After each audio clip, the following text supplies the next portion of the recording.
Bonjour et bienvenue sur What the Fuck F Solo. Aujourd'hui, on va parler calmement des complotistes. Vous savez, moi, je fais beaucoup de vidéos qui les niaisent. Aujourd'hui, j'ai envie de vous parler concrètement ce que j'apprécie pas des complotistes. Et je vais essayer de vous dire des arguments, si vous voulez. Parce qu'évidemment, ces gens-là ont besoin d'arguments dans la vie. Puis même si tu donnes des arguments, c'est pas bon pour eux autres. Fait que c'est pas grave. C'est surtout parce que je reçois beaucoup de commentaires sur mes vidéos. Ils me font tous rire. C'est jamais... c'est jamais... c'est jamais fucking sérieux, on dirait. Donc, je vais commencer par boire un petit café glacé. Aujourd'hui, j'ai essayé une recette différente. J'ai acheté du half and half. Je me suis rendu compte qu'il y a trop de half and half. Fait que là, je suis en train de me pas tenter ça. Là, on essaie. Aujourd'hui, je vais goûter ça pour la première fois. Ah, c'est crémeux. Ah, c'est bon. Ah, j'aime ça. Bon, bref. Le café glacé, il y a du monde qui aime, du monde qui déteste. Le bruit de la paille, le monde aime ça. Chris, c'est une paille en métal, man. La planète. La planète. Bon, aujourd'hui, on va parler des complotistes. Ce que je n'apprécie pas des complotistes. Les raisons pourquoi je n'aime pas la plupart de ces gens-là. Puis c'est correct que la raison pourquoi je les juge. Il y a bien des affaires qui me tapent ses nerfs, ces complotistes. Énormément. J'ai tellement d'affaires, je sais pas par où commencer. Je pense que je vais commencer par la base. TVA Nouvelles. J'ai l'impression que tous les complotistes québécois te ramènent à TVA Nouvelles. Je comprends pas. Je veux dire, moi par exemple, je vais donner un exemple de moi. Là. C'est mon show, tabarnak. Moi, chez nous, dans mon domicile, j'ai aucun produit québécois. Aucun. Je me suis déconnecté de Vidéotron Internet parce qu'il me faisait chier et j'étais écœuré. Mon téléphone cellulaire n'est pas avec Vidéotron ou les sous-entreprises de Vidéotron. Sur mon Facebook, tu as l'option de bloquer les pages. J'ai bloqué TVA Nouvelles, j'ai bloqué LCN, j'ai bloqué le Journal de Montréal. C'est tous des médias qui ne m'intéressent pas. De temps en temps, je m'en vais dessus, personnellement. J'écris TVA Nouvelles, je vais lire les commentaires parce que je trouve que c'est fucking drôle. Puis des fois, je planifie des vidéos en prévision de ça. Parce que les commentaires de TVA Nouvelles, c'est du bonbon. Fait que je comprends pas à quel point les complotistes ont toujours TVA en tête. J'ai pas le câble chez nous. Je consomme tellement pas TVA que je l'ai oublié totalement depuis les 2 dernières années. Puis ça me fait capoter de voir les complotistes, ces gens-là, écrire sur les publications du Journal de Montréal, de TVA Nouvelles. Big! Tu sais que quand tu écris un commentaire, tu encourages l'entreprise, ça fait un partage de plus, ça fait un reach supplémentaire. T'es dans l'engrenage présentement. Tu aides le Journal de Montréal à se répandre. Ça me fait capoter parce que, tu sais, les complotistes, ils vont parler de liberté d'expression. Pour moi, il y a une grosse différence entre liberté d'expression et désinformation. D'accord? Énorme différence, puis c'est souvent ça que les complotistes vont faire, c'est de la désinformation. Même s'ils ont beau dire que c'est la vérité, ce qu'ils ont, là, c'est de la désinformation. Une fois qu'on a prouvé que ce qu'ils disent n'est pas vrai, là, on embarque sur de la désinformation. Tu peux être complètement en désaccord avec les mesures sanitaires de François Legault et du Québec. C'est correct. Tu dis ton opinion, c'est ta liberté d'expression. Moi, je suis pas d'accord du fait que les gyms sont fermés, tout est fermé. Moi, j'aurais fait autrement. Moi, j'aurais fait ça. Opinion. Mais de là à dire que le coronavirus n'existe pas, que c'est une pandémie, ça, c'est de la désinformation. Et je m'excuse, on n'embarque plus dans la liberté d'expression rendue là. C'est de dire des mensonges pour dire des mensonges et c'est pas bon pour tout le monde. C'est cette ligne-là, cette mince ligne-là qui me fait capoter. Qui me fait capoter en tabarnak. Je me rappelle de l'époque qu'on disait, j'ai entendu dire que. Malheureusement, j'ai entendu dire que ne plus sa place quand on parle de complotistes. Ils disent qu'ils détiennent la vérité alors que c'est des oui-dire. C'est des oui-dire. J'ai entendu dire que Jeffrey Epstein il s'est suicidé, mais c'est pas vrai. C'est une affaire... c'est arrangé. J'ai entendu dire que... Tu sais? Oh, tabarnak, que c'est bon. Puis, j'ai un petit grippe. Hein. Ça se peut que je vous dégoûte avec mes reniflements de morve. Je m'excuse en avance. Puis, c'est c'est cet aspect-là qui je trouve qui est dangereux. Puis je pense que c'est en ce moment parce qu'on est en confinement puis le monde n'a rien à faire, que la machine a beaucoup plus embarqué qu'avant. Puis je pense que ça va se calmer aussitôt que le déconfinement va arriver. Le monde va être moins présent sur les réseaux sociaux. Euh, Moi, personnellement, je ne m'informe pas là-dessus et je ne veux pas m'informer là-dessus. Il y a une étude qui a été prouvée. Ils ont fait une étude sur le comportement des complotistes. C'est une vraie étude. Je veux dire, les humains, les humains et les groupes d'individus, on est quand même des animaux, donc on a des comportements qu'on peut prévoir un peu, puis surtout on peut comprendre certains comportements. C'est de la psychologie à un moment donné, tabarnak. Là. On utilise ça en marketing, on utilise ça en tous les aspects de la vie. C'est pas compliqué. Et les complotistes n'échappent pas à cette formule-là de comprendre les comportements des gens. Et ce qu'on a appris dans cette étude-là, c'est que une personne complotiste, une fois qu'elle a accepté une théorie du complot, on prend par exemple le 11 septembre, là, c'est une des théories les plus simples. Une fois qu'une personne a accepté la théorie du complot du 11 septembre, que c'est arrangé, que c'est pas arrivé, c'est arrivé ou que les morts sont pas vrais ou que le monde était prévenu d'avance, etc., c'est plus facile pour cette personne-là après ça d'en accepter d'autres. Et une fois, c'est ça un petit peu le problème ou l'enjeu, c'est qu'une fois qu'une personne en accepte une deuxième, après ça, on va en accepter une troisième, une quatrième, une cinquième. Fait que là, c'est là que tu t'en vas dans des théories qui sont de plus en plus intenses et c'est là que tu t'en vas de plus en plus deep dans, par exemple, l'élite pédophile ou QAnon ou même des choses que je sais même pas et je m'en calisse. C'est ça un peu moi pourquoi je me tiens loin de ça. Parce que je sais que si je commencerais à lire sur une affaire, je commencerais à lire sur d'autres affaires, d'autres affaires. Puis ça m'intéresse pas, j'ai d'autres choses à faire de ma vie présentement. J'ai l'impression que faire ces recherches, puis c'est un peu. Ça va au-delà, ces gens-là vont faire leurs recherches, ils vont dire des choses comme ah, l'élite pédophile. Mais qu'est-ce qu'ils font concrètement pour renier à cette élite pédophile-là? Je veux dire, il y a l'Église catholique qui croit que l'avortement est un meurtre, fait qu'ils manifestent dans les rues devant les cliniques d'avortement. Fine. Je vois pas un complotiste chercher les victimes de cette élite pédophile-là pour essayer d'aller en cours, là.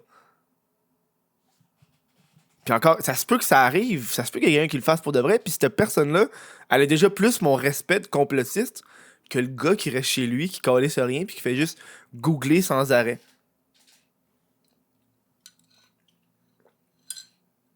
J'ai. Il parle énormément de moutons. Ah, vous êtes des moutons. Ah, vous autres, hein, des moutons de la vie. Vous suivez le troupeau comme si de rien n'était. Moi, je suis différent. Moi, je suis pas un mouton. Um, je suis désolé de t'apprendre ça, mais t'es autant un mouton que tout le monde. Ouais. À moins que t'es Alexis Cossette-Trudel, qui est une figure de proue.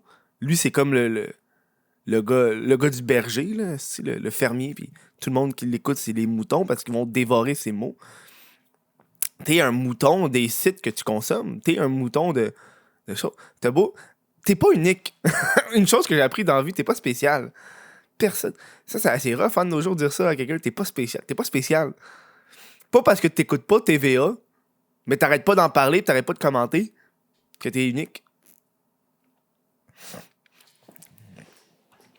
C'est un petit peu ça le problème avec. Si on compare par exemple le Journal de Montréal ou Alexis Cossette-Trudel. Le Journal de Montréal, c'est une équipe. Ils ont une éthique journalistique. Tu peux remettre en question leur éthique des fois, mais ils ont quand même. C'est des gens qui ont étudié en journalisme dans leur vie, puis ils ont une étude journalistique, une éthique. T'as surtout différentes personnes qui vont travailler, par exemple, sur un projet ou une histoire. Ce qui fait que tu peux avoir du feedback. Des personnes comme Alexis Cossette-Trudel, comme n'importe qui, comme je sais pas trop qui d'autres là, qui sont dans le mouvement, sont tout seuls. Il y a personne qui est à côté de lui pour remettre en question ce qu'ils font. Alors que dans les médias traditionnels, comme on les appelle, mais il y a du monde dans leur équipe qui peuvent dire ouais, ton histoire sur le katana à Québec, pas sûr. Pas sûr. Puis ça, pour moi, je trouve que c'est serein. C'est sûr que quand il y a une personne qui décide du filtre, c'est lui qui décide finalement c'est quoi l'information qu'il va dire. C'est cette personne-là qui va décider de A à Z ce que toi, tu vas consommer. Puis cette éthique journalistique-là aussi va dans OK, je suis pas d'accord avec ce que j'ai lu. Puis qu'est-ce que je veux faire? Hey, je m'excuse, je renifle.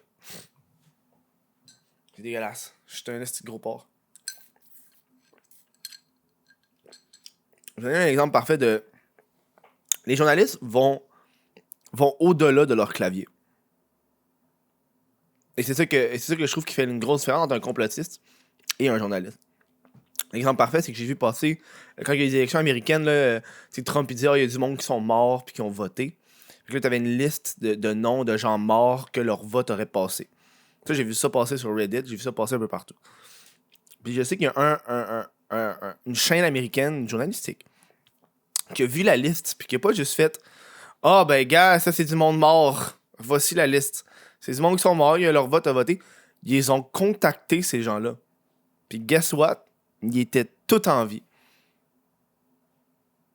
C'était une erreur. C'est des gens qui sont effectivement morts, mais qui sont nés à la même date. Puis, ça fait juste des années qu'ils sont morts. Là. Ça, pour moi, c'est une éthique journalistique. Du fait de recevoir l'information et de la juger, et surtout d'aller au-delà, de faire le step pour faire gars, ça c'est faux. Et quand cette information-là est sortie, t'as plusieurs personnes qui parlent encore de cette fameuse liste de noms de gens morts qui auraient voté. Alors que la personne vient de contacter une personne sur la liste. C'est ça la preuve que t'as. J'ai l'impression que ces gens-là aussi ont une fermeture d'esprit. Une fois qu'ils ont entendu quelque chose, c'est ça la vérité, puis ils vont pas aller au-delà de ça. Moi, je fais des erreurs dans la vie. Moi, je fais des podcasts, puis le monde dans mes commentaires me disent OK, ce que tu as dit là, c'est faux. C'est pas. Par exemple, Trump, il pourrait retourner aux élections en 2024. Ce que tu as dit, c'était faux. OK, fine, man, je suis pas au courant, maintenant je le sais. Gros merci. C'est écrit dans la Constitution qu'ils peuvent pas avoir plus de 2 mandats, mais c'est jamais écrit back-à-back. Fine, je l'ai appris. C'est mon erreur. J'ai appris quelque chose de nouveau. Par contre, ces gens-là, ils connaissent un sujet, puis c'est la vérité pour eux. Puis t'as beau leur dire que je suis pas sûr de ce que tu dis, il me semble que c'est pas si logique que ça. Non, c'est logique. J'ai vu ça sur Internet. First of all, je tiens à vous dire que Internet n'est pas une source fiable. Je m'excuse, mais non. C'est... les complotistes sont souvent moutons des réseaux sociaux. Moi, je me suis débranché des réseaux sociaux, puis ça fait extrêmement du bien. Les gens sont moutons des réseaux sociaux parce que le but des réseaux sociaux, c'est que tu restes sur la plateforme. Of course qu'ils ils vont te donner des shit de complotistes. Ils veulent que tu restes là. Si ça fait 2h30 que t'es sur Facebook à lire des théories du complot, ben Facebook, c'est ça qu'ils voulaient dès le début. Si tu passes 1h30 à regarder des vidéos YouTube sur les théories du complot, ben c'est ça que YouTube voulait. Leur but à eux, c'est que tu restes sur la plateforme le plus longtemps possible.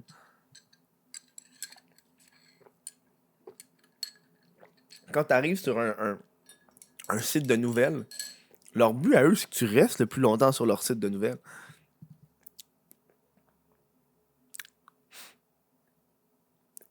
C'est fou, là.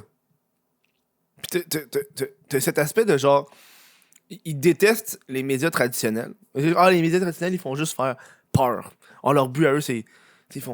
Ils font juste créer la crainte dans le peuple avec le coronavirus. Mais d'un autre côté, le monde est gouverné par une élite pédophile. Ça fait pas peur. Ben, genre, comment, là? C'est des entreprises. Je veux dire, moi ma source d'information, je l'ai par Reddit. Pour ce qui est moi, je consomme Reddit énormément.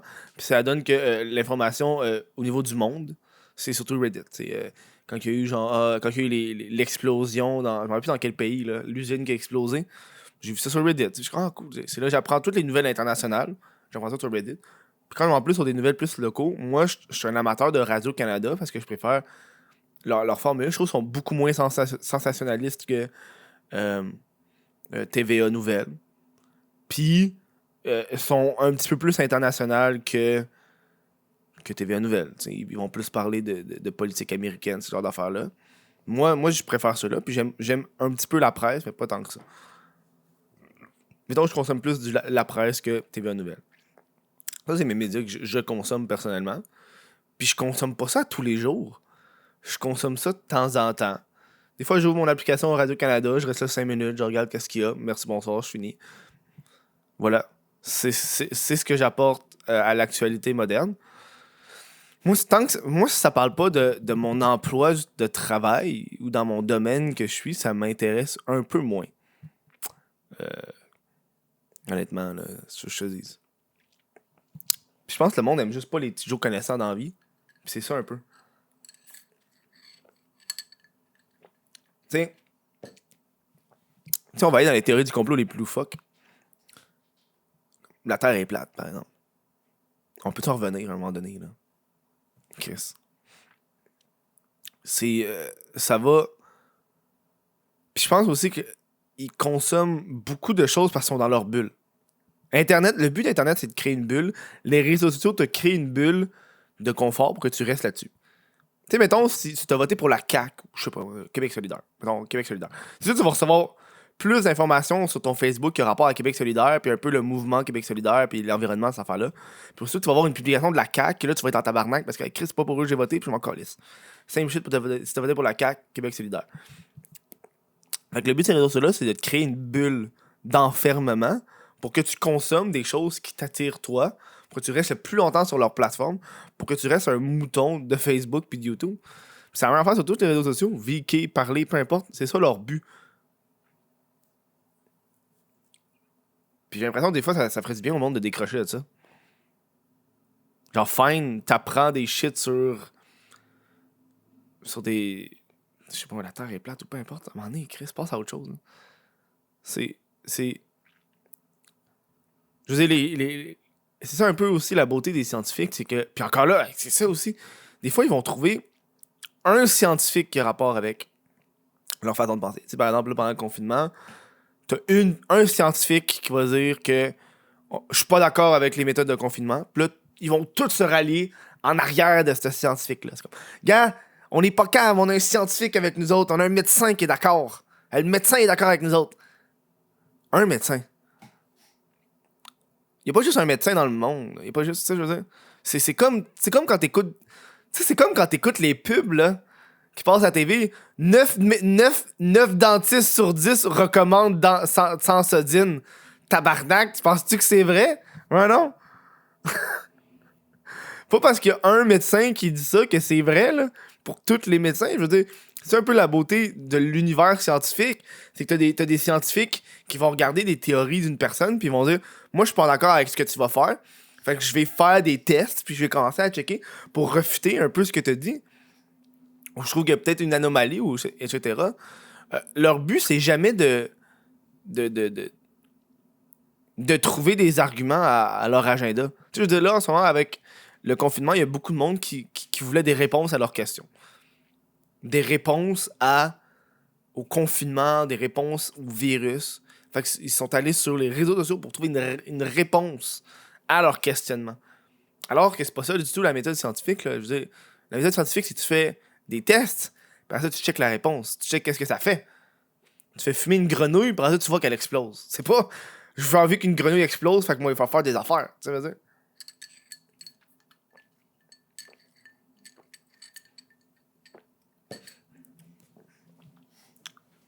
Puis je vois beaucoup dans les commentaires le monde qui... Ils ont toutes... Ils ont toujours leur argument de prêt. Tu sais, comme si... On veut pas que les complotistes... Tu sais, je veux dire, moi il me distrait énormément. Là. Moi, je trouve que c'est extrêmement drôle. Tu sais, il y a une affaire que j'ai appris dans la vie. Ça, c'est la dure vérité, la gang. Dure vérité en marketing. T'apprends assez rapidement que le Québécois moyen, il est cave. C'est fucké, hein? Tu sais, je vous le dis là. Moi, je suis cave en tabarnak. Moi, je me considère comme un Québécois moyen. Je suis cave. Même si j'ai étudié à l'université, des fois, moi, quand on parle d'affaires que je m'y connais pas, parle-moi pas de char, parle-moi pas d'hockey, je suis cave en tabarnak. Puis en marketing, t'apprends assez vite que le Québécois moyen, il est cave. Puis voir à quel point que le mouvement complotiste a pris de l'ampleur, ça me fait capoter. Ça me fait capoter. J'ai beaucoup l'impression que c'est des personnes plus âgées que les jeunes. Je sais pas pourquoi. Je sais pas pourquoi c'est beaucoup plus les gens âgés, les gens dépassés la quarantaine, qui vont embarquer dans ces théories du complot-là. Je crois que c'est à cause que les jeunes, je me comprends là-dedans, on est tellement habitués à Internet, on est tellement habitués à voyager sur le web qu'on sait reconnaître des sites ou des trucs qui sont un peu plus sketch, je pourrais dire, un peu plus méfiants. First of all, gang, là, moi, je n'ouvre jamais un URL que je ne connais pas. Je pense que c'est ça. Moi, tu me donnes un lien sur un article d'un truc que je connais pas, man. Je vais pas te l'ouvrir, dude. Un virus, c'est de même. Je pense un peu ça avec les complotistes ou peu importe, tu sais. Ou même l'anonymat avec Q, par exemple, de QAnon. Il s'en va dans des trucs anonymes puis des forums comme ça. Quand t'es anonyme, first of all, tu peux dire n'importe quoi n'importe quand puis t'as pas de problème. Tu sais,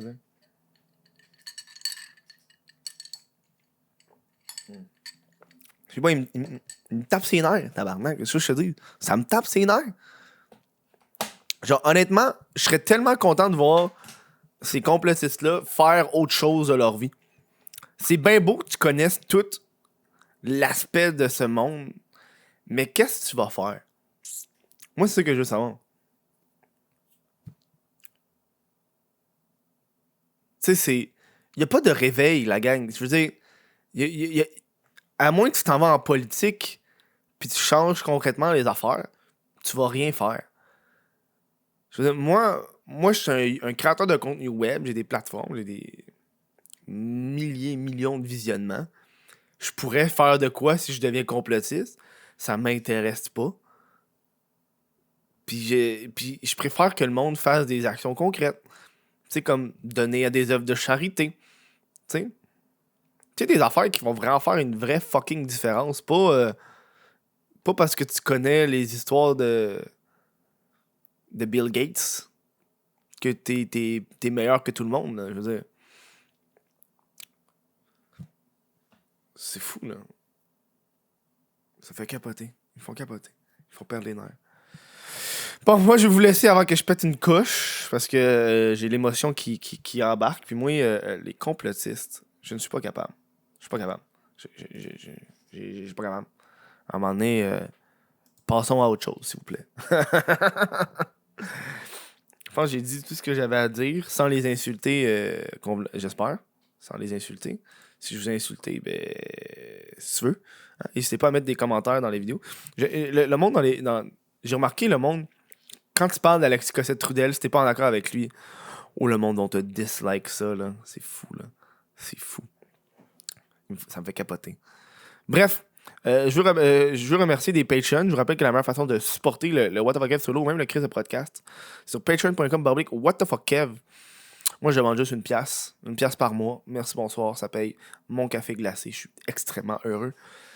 Puis voilà, honnêtement, ça paye surtout le studio, puis mon appart, puis le monteur. Je veux remercier William Allard, Olivier Bouchard, Jessie Desormeaux, Alexandre Brassard, Charles Briand, Samuel Binet, Tristan Saint-Laurent-Blais, Carl Benacci, Jimmy Simoneau, Samuel Turcotte, Olivier Bousquet, Audrey Nollet, Greg Simard, Joanny Gagnon-Blais, Félix Rochetière, Raphaël Duval, Jérôme Picard, Raphaël Desbien, Mylène Lavigne, Wait Tony! What the fuck? Il y a plein de nouveaux! J'aime ça! Gros merci à toutes vous de supporter le What the Fuck Kev solo avec des montants exorbitants par mois. Calisse la gang. Tu vois, eux là, ils pourraient donner à genre Alexis Cossette-Trudel. Non, ils donnent aux gars qui boivent du café glacé en bobette. Fait que je vous dis un gros merci la gang d'avoir écouté ce What the Fuck Kev solo là. Puis on se voit au prochain show là. Take care, puis faites vos recherches.